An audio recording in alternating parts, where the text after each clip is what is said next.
Hey everybody, the reason we're sitting in front of a finished project is because I shot a video for it about 3 days ago and somehow I managed to lose the intro part of the video. So I'm putting this on the front of the video, and after I'm done running my gums, there'll be a montage of me building it and commentary as I go along. The loss was my fault. It was just a neophyte error.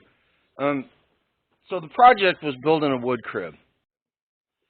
If you've been watching our channel for any amount of time, you know that we heat our house in the wintertime with a wood stove. Actually, it's our primary source of heat. We turn the thermostat down, and we try to keep the wood stove going as long as possible. In fact, last year, we had the kitchen redone at the old place, and we had to turn the gas off to install the new gas stove.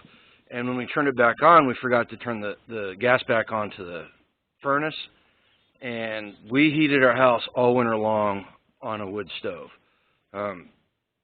It got a little chilly sometimes, but it was also extremely cold, and we thought it was just normal. The fan was blowing, but it was just circulating the hot air that the stove was creating. So, you know, when we moved out, we only used like 5% of the propane that we used. We got a pretty hefty refund on that. That was nice. So having a crib up next to the house is good, because I don't like going out and traipsing through the snow when it's cold and wet and snowy, having to haul wood back up to the house that often. That's why on the old house we had a wood crib with 3 cord of wood in it. This one is just shy of a cord when it's full, and that's another thing I got to do, is I've got to go get wood cut. You know, the heating on the wood stove, it saves money. It provides us with some energy security. I mean, if you're tied to the grid and you've got an electric furnace and the power goes down, you're without heat. If you're on propane and something should, God forbid, happen for the propane supply to dry up, eventually you're going to run out of propane and you're not going to have any way to heat your house.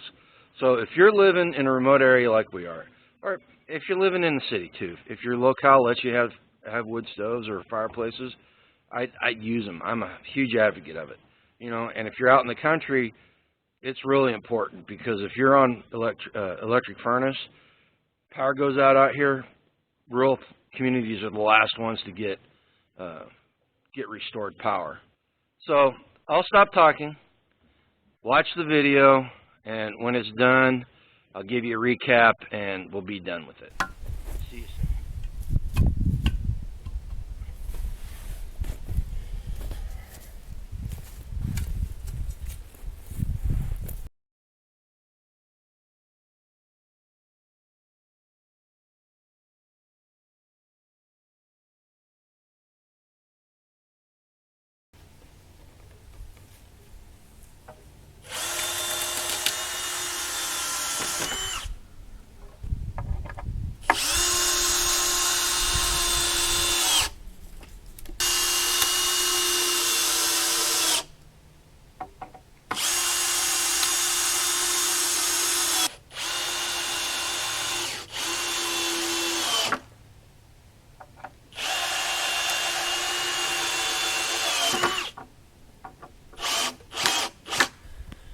All right, I got the platform built.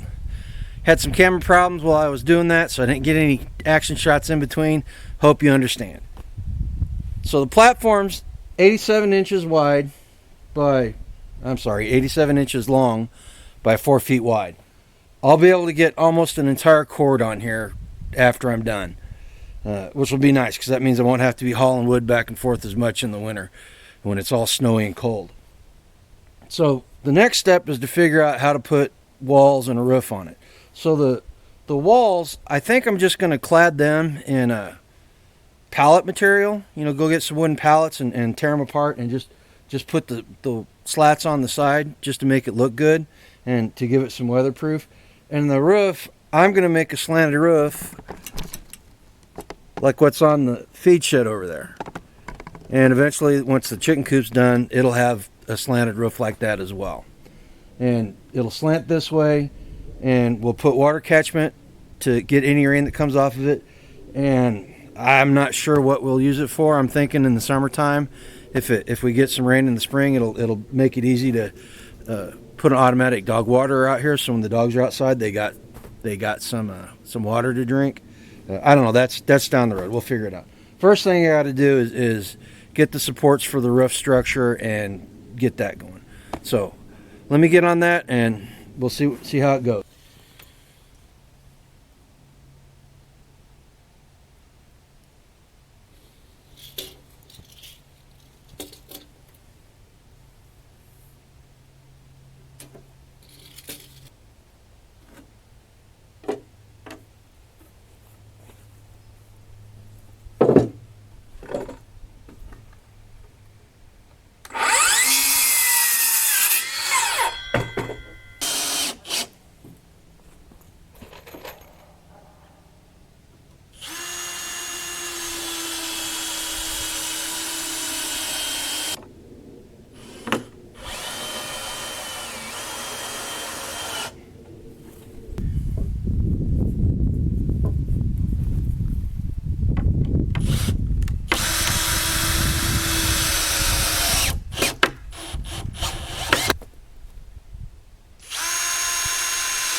All right, it's been a couple of days since I did some work on this thing and shot the first part of this video.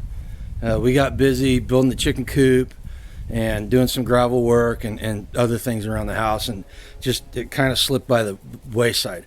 Well, we were out here till 8 o'clock last night working on the coop, and as I was eating a quick dinner, I thought to myself, well, I can work on this. It won't take but another hour to get this fixed up and get the tin on it.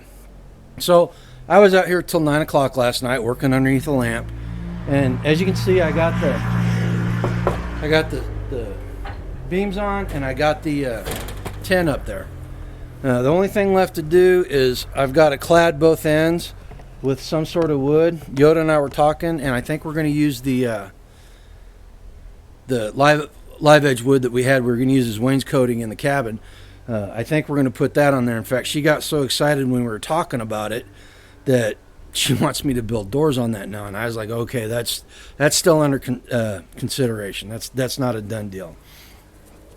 But it's far enough along now that it rained last night, and I had the wood up there, and the wood did not get wet, which is an excellent thing. Once I get the sides on, that'll make it even better. So as you can see, it's pretty darn big. In fact, to be honest with you, I probably made it a little too big, because it's going to be a chore to reach back there and get that wood. But like I said, I'd rather have a whole bunch of wood up here than not enough, and not have to go traipsing all over the property to gather firewood to bring up to the house. You know, once we get the deck built on the front of the house by the front door, we'll probably move this someplace else and build another one on the front deck or the front porch. That way we won't even have to go out in the rain and the snow and stuff. We'll just do it right there outside the door. But that's down the road. This thing, I can lift this thing with forks on the skid loader, and it'll be just fine. So it's getting dark. I'm losing daylight, so I'm not going to be able to film anything. And quite honestly, we're working on the chicken coop simultaneously, and don't think we're going to get a chance to film anything of this tonight, or actually work on it tonight. But keep watching the video, because I'll do an update the next time I do this. All right, I'm back. I hope you enjoyed the video. I had a lot of fun making it. I'm trying to get better at editing the videos and making them more flow easier and stuff. And I hope that I did a good job for you guys. I want to make sure I'm providing you good content, and so does Yoda. Also, the intro and exit on this video, we are shooting on a new camera. So it's got a really nice external mic with a windsock on it. So hopefully, you know, right now the wind's not blowing, but hopefully we'll be able to film sometime when the wind's blowing. We'll see how good a job that does, so you don't get all that interference on the microphone from the wind blowing by. Well, until next time, go ahead and hit the like button. Leave us a comment below. Tell us what you think about heating with wood, or if you heat with it, how much do you use? We usually go through 5 to 6 quart a winter. Last winter, I think we went through 7, maybe. This year, I don't know how many we're going to go through, because I got to go cut wood, and I got to find time to do it. Till next time, go live a life done free. Grumpy G, clear.